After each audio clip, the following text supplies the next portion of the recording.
मेरे प्यारे दोस्तों, नमस्कार। उम्मीद है कि आप सब स्वस्थ होंगे, निरोग होंगे और अपने अपने तरीके से देश की प्रगति में योगदान दे रहे होंगे।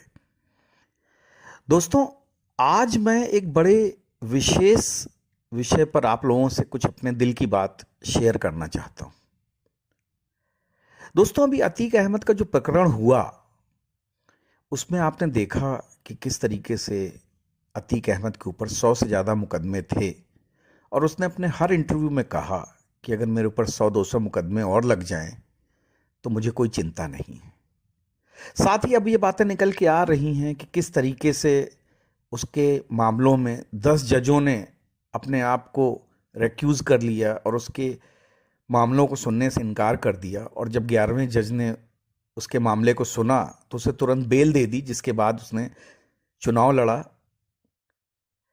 तो दोस्तों, क्या इससे आपको या हमको ये नहीं लगता है कि हमारी न्याय व्यवस्था कहीं ना कहीं पर चरमरा गई है? हमारी न्याय व्यवस्था जिसके ऊपर कि हर बड़ा नेता कहता है कि साहब हमें भारतीय न्याय व्यवस्था पे भरोसा है, ये इसीलिए शायद कहते हैं क्योंकि यही लोग जो है न्याय को खरीद पाते हैं।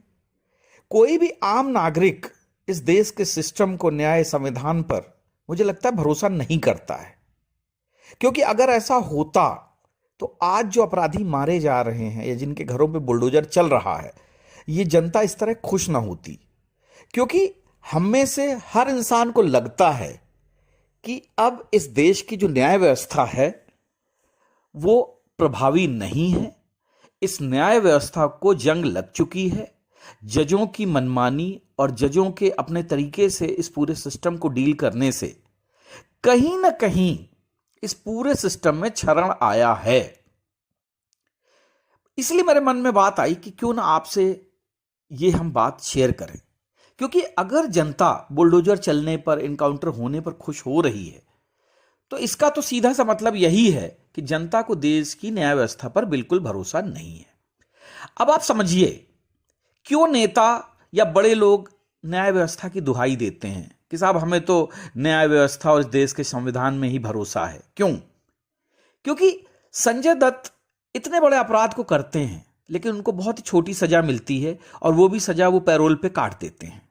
लालू यादव सजा पाने के बाद भी मेडिकल ग्राउंड के नाम पर जेल से बाहर रहते हैं, सिंगापुर घूम आते हैं, कोई बोलने वाला नहीं है। और सलमान खान की गाड़ी तो वैसे भी कोई चला ही नहीं रहा था, वो अपने आप चल रही थी।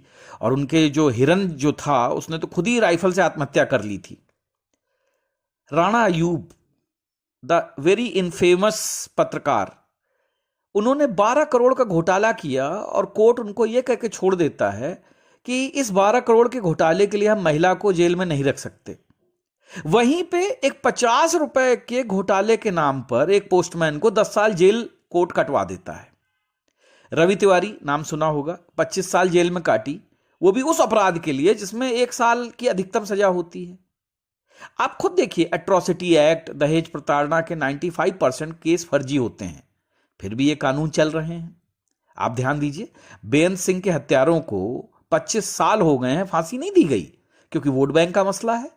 तमिलनाडु में राजीव गांधी की हत्या करने वालों को फांसी दी नहीं गई, वो भी वोट बैंक का मसला है। जज साहब को अपनी मर्जी से कुछ भी नहीं किया उन्होंने। लाखों लोग जेल में बंद हैं, अपनी सजा से 20 गुना ज्यादातर सजा जो है वो जेल में काट चुके हैं, क्योंकि मेलाड से सुनवाई की तारीख ही नहीं मिल रही है, क्योंकि उनके पास जमानत के लिए पैसे ही नहीं है। अब क्या करेंगे आप ऐसे सिस्टम का? पार्टियों की जैसे ही कोर्ट में याचिका लगती है, किसी बड़े नेता की याचिका लगती है, तो एक दिन में क्या, सुबह याचिका लगती, शाम को डेट मिल जाती है। आम आदमी सालों दर साल भटकता रहता है, उसको डेट नहीं मिलती। आज बाहर कोई छेड़छाड़ कर रहा हो, गुंडई कर रहा हो, दुर्घटनाग्रस्त हो, तो आम आदमी चाहकर भी मदद के लिए आगे नहीं आता, क्योंकि बाद में कोर्ट कचहरी से के चक्कर लगाते लगाते उसका खून पी लिया जाएगा और उसके साथ ऐसे व्यवहार किया जाएगा जैसे वही अपराधी हो। आप पुलिस पे भरोसा नहीं करते क्योंकि आपको पता है वहां आपको लूटा जाएगा। कोर्ट में जाएंगे, वहां पे भी आपको लूटा जाएगा। संविधान संविधान ये सिर्फ नेता लोग गा रहे हैं, बाकी सब कुछ प्रत्यक्ष आपको दिखाई दे रहा है कि संविधान बनाने वाले जितने थे वो सारे के सारे वकील थे। इसलिए न्याय का सिस्टम वकीलों के हिसाब से बनाया गया, उनकी कमाई के लिए बनाया गया, ये न्याय देने के लिए नहीं बनाया गया। जुडिशरी एक प्राइवेट लिमिटेड कंपनी के जैसे काम कर रही है। छोटी छोटी बातों पे सही मुकदमे खारिज हो जाते हैं और बड़े मुकदमे साल दर साल चलते रहते हैं। वरना आप सोचिए 40 साल में 100 मुकदमे ज्यादा होने के बावजूद भी अतीक अहमद को किसी केस में सजा नहीं हुई। अब जब जाके सरकार पीछे लगी तब जाके एक मामले में उसको सजा हुई और वो चुनाव लड़ता रहा साल दर साल। तो क्या फायदा है ऐसे न्यायिक व्यवस्था पे, इस प्रकार के जुडिशियल सिस्टम पे, और जिस संविधान का हम हर बार गाना गाते हैं। तो जरा आप लोगों को विचार करना होगा। मुझे लगता है हर गुंडा बड़े से बड़ा हो वो कुछ दिनों बाद जेल से बाहर आ जाता है, क्योंकि उसको संविधान जो है तुरंत बेल पे भेज देता है। इसके बाद आके वो फिर अपराध करता है, फिर वो बेल पे बाहर आता है। आखिर हमारा सिस्टम क्यों खराब हो चुका है? यही कारण है कि देश की जनता इस प्रकार के एनकाउंटर होने पे या बुलडोजर चलने पे खुश हो रही है। मुझे लगता है इस देश के जो सरकार हैं, जो राजनीतिज्ञ हैं, उनको इस विषय पे ध्यान देना चाहिए। हमारे संविधान को इस प्रकार से बार बार शर्मिंदा नहीं होना चाहिए। अगर हमने संविधान किसी पूरे देश के संवैधानिक सिस्टम को चलाने के लिए बनाया है तो उसमें इन अपराधियों का इलाज भी करने का सिस्टम होना चाहिए। और साथ ही साथ जो हमारे माय लॉर्ड कोर्ट में बैठकर अपनी मनमानी कर रहे हैं उनके लिए भी हमें कोई चेक्स एंड बैलेंस के सिस्टम बनाने चाहिए।